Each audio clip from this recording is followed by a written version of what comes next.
Hey guys, it's Mathel here once again with kind of a shitty build, but it's just a bunch of kind of concepts trying to work together and more of a demonstration of some of the newer shit. And in this case, I decided to build around a cane of Kulemak, which first Katarina I killed, dropped a cane of Kulemak, unveiled, and it had a whole bunch of like chaos damage, chaos penetration, and crit multi near enemies, near rare or unique enemies. So I thought, hey, there's got to be some dumb build I can do with this thing, and lo and behold, some dumb build is before you. This is supposed to be a Scion, and it is a Berserker slash Pathfinder ascendancy using the new ward gloves. So those ward gloves basically make your ward stop being ward and essentially just turns the defense property into an offensive property. So what they do is they give you 75% less ward like effectiveness, because 75% of the damage that a ward would block or stop will go through to your life, but 25% of all of your ward is given to you as added chaos. So let's just say you have 1,000 ward, for example, you get 250 flat chaos to your attacks, spells, whatever.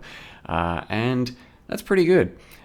Because if you can get up to about 3,000 ward is what we're at the moment when we press our flask, we have something like 750 flat chaos, which is, two and a half or so awakened added chaos gems, and it ends up being kind of thick. And I'm very certain that these gloves and this type of ward stacking setup can work really nicely for poison builds, especially some poison pathfinder. Stack some ward, get some dodge evasion, and get some prolift going, and it does do some serious DPS. I've been told that Spectral Helix and someone's made some pretty big versions of that with millions and millions and tens of millions of DPS. So the gloves definitely aren't nothing. It is a bit weird though, because you all of a sudden have to start stacking ward, which isn't easy to do. You mostly get it from your helm, boots, a bit from the gloves, but the gloves themselves don't have much, and then a chest, and in this case I'm using Skin of the Lords, which is 100% global defense increase, and that gives you 100% ward. There isn't much ward to get otherwise on the tree. You can't get any really. There's only a couple other items here or there that give some global defense, so it's pretty tough to stack that ward, and at the same time, once you're stacking it, you are just nullifying its defensive property. So what it technically does at the moment is it's kind of like a steel skin that goes away on first hit. So let's say you have 2,000 ward, you get hit for 20 damage, you have 0 ward all of a sudden, which is why you really want to build into some dodge and evasion type shit, because you're dodging a lot, you're evading a lot, and then finally you get hit by one big hit, and you have mitigated a lot of that. If you've got like 1,000 ward, just lets you take a much bigger hit, and then hopefully you can see the sort of utilization on larger bosses where there'll be a really big hit, and you'll just hopefully mitigate that like 4,000, 5,000 special ability to be a little bit less potent. But either way, it's really not anything in this build. Basically no ward defense. It's a pretty scuffed life build, so 4 to 5k life is what we're going to be dealing with, simply because stacking the ward is pretty tough to also get life on at the same time. But you can see that the build functions somewhat like the Cyclone Chieftain I've done. It's a staff build. It's got just chaos instead of fire, I guess, using shockwave, plenty of crit, and good clear, I guess. The single target isn't too bad at this point anyway, tier 10s or some shit. We've got a few million DPS, a couple million, something like that. But ultimately, it's not really a build that's going to go anywhere, I don't think. Maybe just a few more levels, try and hit 90 or some shit, might be able to do an Awakener or something, but it's not going to be anything special, and the DPS is nothing special. I think you have to build into some serious poison stuff with these gloves. They're just a bit of a proof of concept, and I definitely do think they're worth looking into for some other builds. So with that said, let me just jump into it and show you how I've built the character and have a look at the gloves a little bit further. So here is, well, first of all, the character, level 85 Scion. What are you doing, Step Ward? I think that speaks for itself. What is it doing? So we are based around the Night Grip gloves. As you can see, they are what I said they are. 75% of damage bypasses ward. So technically, ward is kind of like an energy shield that absorbs one main hit, comes back in 5 seconds, and yeah, it's a bit weird. But gain added chaos equal to 25% of ward. You can see currently I have 6,000 to 7,000 chaos damage on my Cyclone. If I take out added chaos, basically 3969 to 3969. That's what the ward is doing. If I press my flask, which gives ward, so this flask gives 200 ward, increased effect as well, and increased ward during flask. If I press that, as you can see, we shoot up to 3000 ward, 5700 to 5700. But then I'm also using Awakened Added Chaos for a bit more juice. So if you're doing all of that sort of stacking and do some, Pathfinder poison action, I think it should be pretty damn good. What I'm doing is trying to make this item not shit, which is really hard to do because when I first unveiled it, I was like, well, that's just dead. No such build like that really exists. But then I took it upon myself to, see if I could make something with it. Because chaos damage, that's great, but then with on hit like damage with the multi and the penetration means I all of a sudden have to make a chaos build that doesn't stack strength and crits and then hits.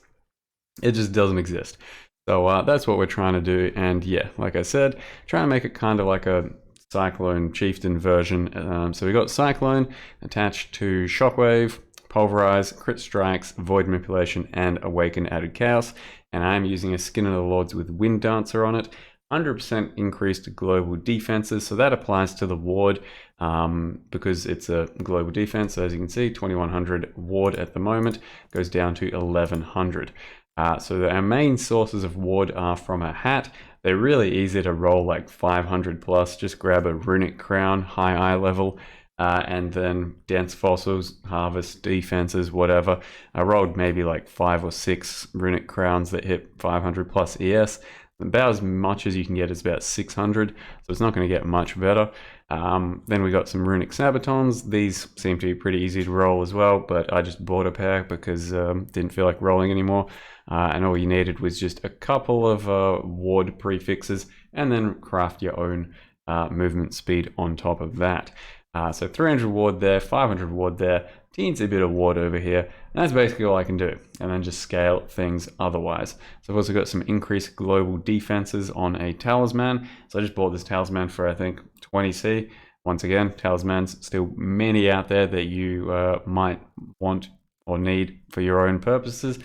This does have global defenses, so I bought that one, and then Anointed Whispers of Doom because I think I want 2 curses in this build, and as such I do have Assassin Mark on this ring with a craft for channeling skills minus mana, so I can channel just pretty freely, and then I grabbed a Despair on hit ring and a bunch of accuracy on this one as well. Otherwise still just using a very vanilla belt for life, which I'll probably change to a little bit more life or some shit.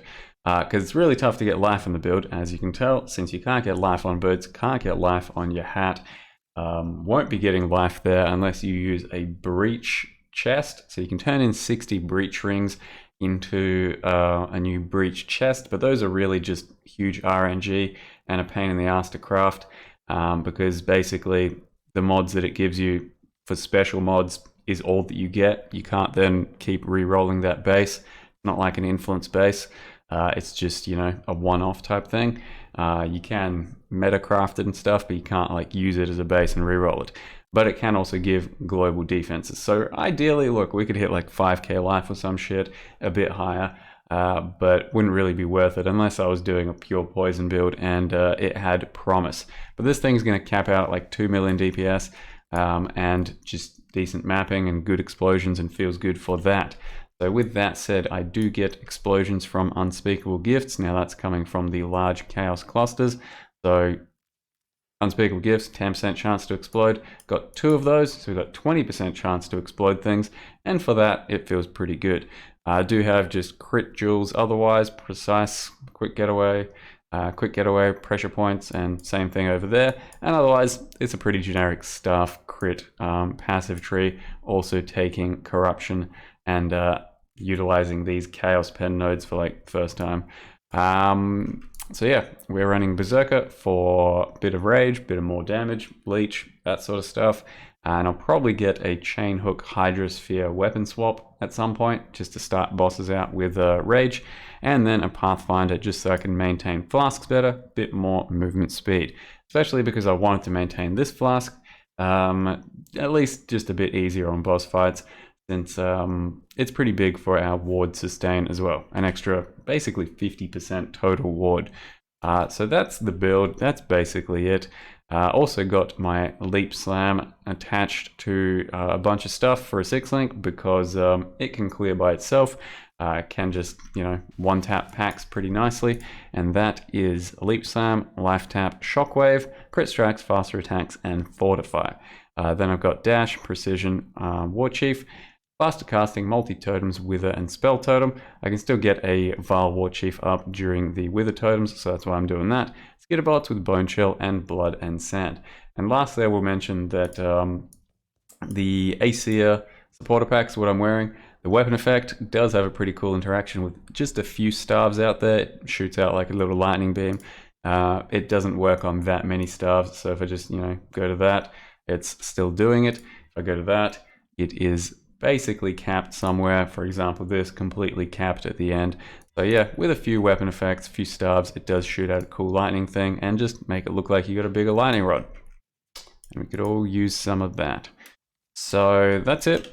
Don't know if there'll be a follow-up video. I'm not sure I'm going to do much endgame on this character. Just kind of a meme build. But hey, hope you guys enjoyed the video. Thank you very much for watching, and see you next time.